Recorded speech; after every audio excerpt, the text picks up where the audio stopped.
It didn't work. No, it did. Welcome back, everyone. It's Charlie. This will be my full Rick and Morty Season 9, Episode 2 video. There are a whole bunch of Easter eggs, WTF moments, so we will break it all down. It makes sense that at some point in Rick's adventures, he found the perfect way to take a vacation, but it almost became too perfect and then starts to work against him. The episode is titled Rick Days 7 Nights, which is reference to the movie 6 Days, 7 Nights, and it's basically like the Office episode of the actual series because his whole group of bowling pals are actors who starred on the Office television show. And they play things a little bit like the Inner Light Star Trek Next Generation reference, where during this 6 days, 7 nights, technically a 2-week period each year, Rick goes to alien planets to vacation by removing his memories so that he gets a break from being himself. Like he says, a break from being God, basically. But in the episode, circumstances cause him to remember partially who he is without fully realizing it in wanting to stay inside his vacation life because he thinks it's more real than his actual real life. Like it feels more perfect than his real life. So it's a little bit like if Picard, during the Star Trek Next Generation Inner Light episode, actually fought to stay in that inner light reality and not come back to regular life. But the point where it really diverges from the Star Trek Inner Light reference is that in the Inner Light episode, in actual Next Generation, he kept the flute from that life, and in the episode, he destroys all the things from his vacation lifestyle. Or at least as far as we know, he doesn't keep any of his mementos from that particular planet. But they do wind up using it for a larger bit where he does this on the regular. Like they make it seem like he does this regularly where he'll go to another planet, fall in love with that vacation lifestyle and fight to try and stay in it. And Morty and Summer and the rest of the family always have to fight over and over again to bring him back to regular life. Like this isn't the first time that this has happened. Also one of the reasons why he's recorded so many different holograms in the episode, which they play for like a much bigger bit. The cold open starts with Vacation Rick, as they call him in the episode, driving his RV on the vacation planet to the bowling alley called Dream Lanes that he's been hanging out with 2 weeks each year. They imply that it's been multiple years, like he's been doing this for a while, and he almost hits a deer, fixes his tire using MacGyver skills because he's Rick, and the deer is meant to represent the innocence of this separate life, this vacation lifestyle he's created for himself, that they pay off at the end of the episode when the deer runs off. So it's kind of like the metaphor of his perfect lifestyle running away, like it's gone now. You also notice that this version of Rick stops to avoid hitting the deer, showing you how this version does care about animal life. And later in the episode, after he slowly starts to remember things and slowly starts turning back into himself, even before he's returned his memories fully, he starts to indiscriminately kill a lot of creatures on other planets. So they really go to lengths in this first part of the episode to make this vacation Rick seem like a better person than normal Rick. Then the music he listens to sounds like honky-tonk country because the bit on this world is that it's kind of stuck in the early 90s in terms of technology and has very good country music. So there's a couple different country music montages in the episode. It's a primitive planet with good country music, real early 90s Earth vibes. I don't think we've ever actually heard him listening to country music in an episode before. But the reason why his RV, all of his technology like his boombox, everything in the RV seems like it's from the 90s is because he says this is like a 90s level technology planet. When he goes to the Dream Lanes, everybody treats him like a regular because he's been coming here for multiple years, it sounds like. They don't really tell you exactly how many, but it just seems like it's been long enough that these people remember him like a good friend that they see every single year for 2 weeks. And like I said, all the celebrity cameos this week, the people here in the bowling alley, are people that starred on the Office television show. It's Ed Helms, Paul Lieberstein, who played Toby on The Office, Oscar Nunez, Rob Riggle, and Amy Ryan plays Marjorie, the person he's in love with in this reality. So basically the joke is that this 90s planet he travels to is like the world of The Office almost. It would have really been crazy if they got Steve Carell. I don't think that Steve Carell has ever done Rick and Morty before. It's kind of a bummer they weren't able to get John Krasinski or Rainn Wilson to cameo on this too if they were going for a full set of Office characters. Like there are a couple people from The Office that they did not get for the episode. Sometimes they will get like real big actors and it'll be a big surprise. Like how did they get this person?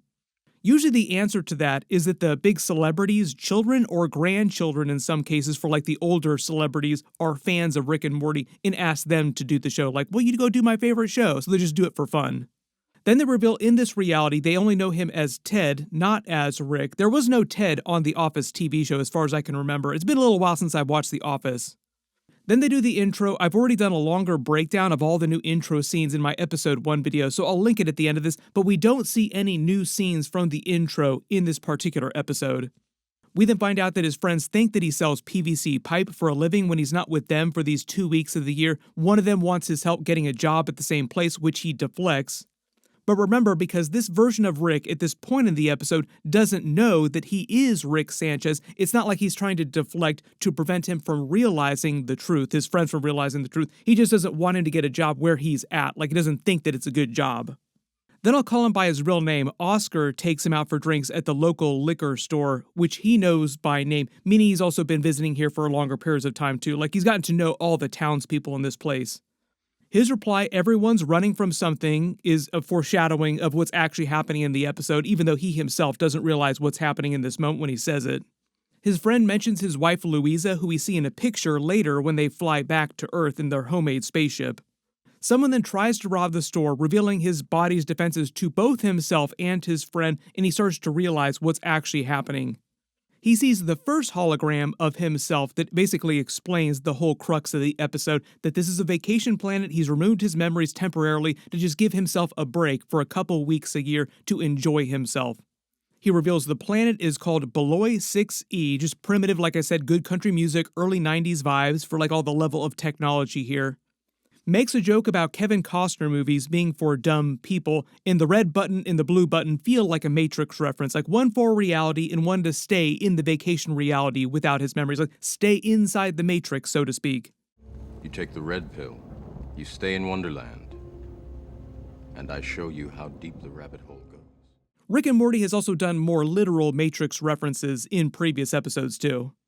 Then they reveal the running bit about all the different holograms, like he has pages and pages worth of dialogue for different holograms that he recorded for successive different iterations of the scenario, just anticipating different things that might happen in these events.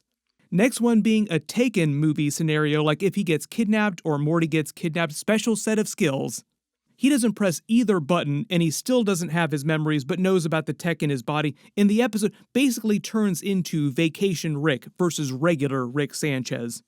Then they reveal that he's actually been in love with Marjorie and has been hanging out with her these 2 weeks each year that he visits, just getting it on with her, this like little relationship that they have. This is all mostly to get you to care about Marjorie as much as possible so that they can have the maximum impact when she sacrifices her life to save him later in the episode. We start to see the successive different holograms, like, oh, you didn't listen to this previous hologram, so I recorded like 10 more just in case for all these different things. He's actually got pages and pages of hologram dialogue to record for a bunch of different ones, and he starts drinking while he's recording all the different holograms. So as you see the successive different holograms through the episode, he gets drunker and drunker in the holograms. By the end of the episode, he's finished the bottle of booze that he's been drinking with like the final hologram. Then he tries to ignore everything and go ice fishing with his bowling friends, thinking he'll stay for good now, like he will never go back to this Earth place that he saw in the holograms, and this is the only place where he's truly alive, where his actual real life is less meaningful than the fake life. To make another Matrix metaphor, it'd be sort of like Rick fighting to stay inside the Matrix. But this isn't an actual Matrix that he's inside, like it's just another planet he's traveled to. Morty calls him on a leg phone, which he's supposedly had in his body this whole time, like since season 1, before season 1 of the show, for emergencies. Morty isn't ever supposed to use it. They played up like a real big running bit in the episode where Morty is terrified of losing the leg phone later in the episode. Like, please tell me you didn't lose the leg phone. Like, the leg phone is the most valuable piece of technology that he has for some reason. Something about it is so precious that they can't just immediately replace it easily. And it's Morty at first trying to convince him to come back using the leg phone. When the egg ship shows up, this feels like a Robotnik Sonic movie comp. There's a lot of egg ships and egg drones in the episode, which just feel like Robotnik references. I guess you could say Rick Sanchez is a little bit like Robotnik in some ways. Morty also reveals he set up contingency plans that will kill his body in order to bring him home if necessary. We've seen in previous episodes many times he has backup copies of his body that he can put his consciousness into. This has happened before a couple of times. Then the bowling friends get in on it and try to help him fight himself, essentially. Marjorie lets them use her bowling alley to defend them against the contingency plans, the drones that he sends, and his friends basically help him disable his body's internal defenses, create a bunch of homemade defenses inside the bowling alley, and turns into like a big action set piece. One of the friends is named Bowser, which felt like a big Nintendo King Koopa reference. Ultimately, they destroy the drones, but Marjorie winds up dying, sacrificing herself, dying in Rick's arms, or Ted's arms. He loved her, so it winds up being a really tragic moment, R.I.P. He winds up trying to visit her grave at the end of the episode, too. So it really did feel like he actually loved her. Came to pour one out for Marjorie. Marjorie's over there. And even though he doesn't have Rick's original memories, he still has a normal level of intelligence, so he's able to MacGyver his own technology, using it to return to Earth to try and exact revenge on himself, or so he thinks, with the bowling friends helping him.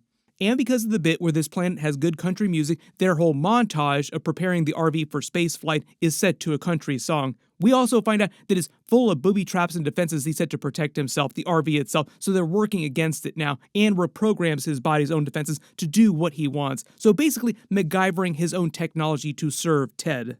It also felt like the RV becoming a spaceship feels like a big Spaceballs reference. We're gonna get Spaceballs 2, the movie, in theaters pretty soon too. May the Schwartz be with you.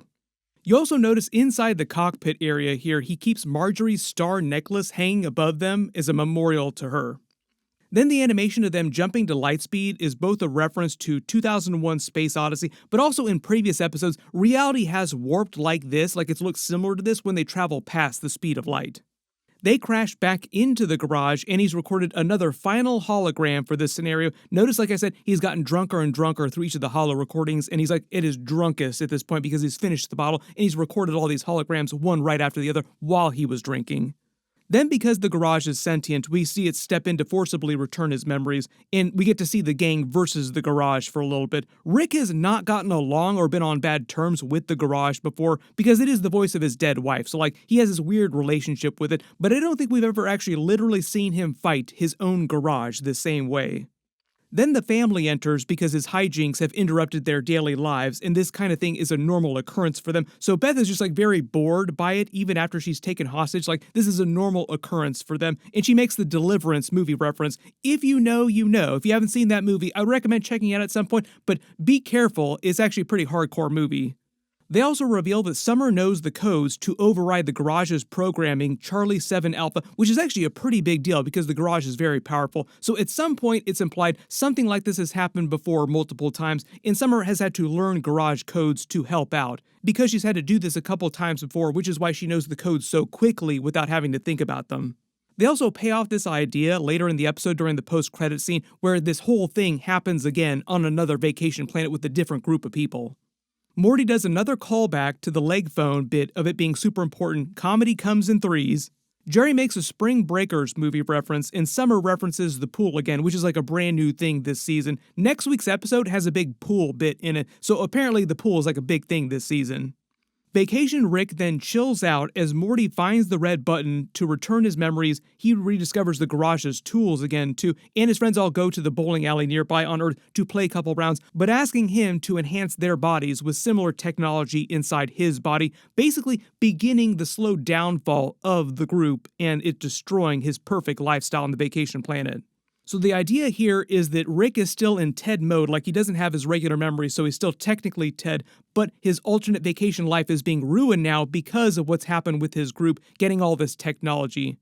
They wind up destroying the bowling alley, and it's no longer fun for Rick. They get kicked out for breaking stuff, and when they go home, he starts wearing his old clothes again, and the gang are now friends with the rest of the family, implying more time has gone by, like a short time jump, and he portals them home, like this is the end of his fun times with vacation lifestyle on this particular planet.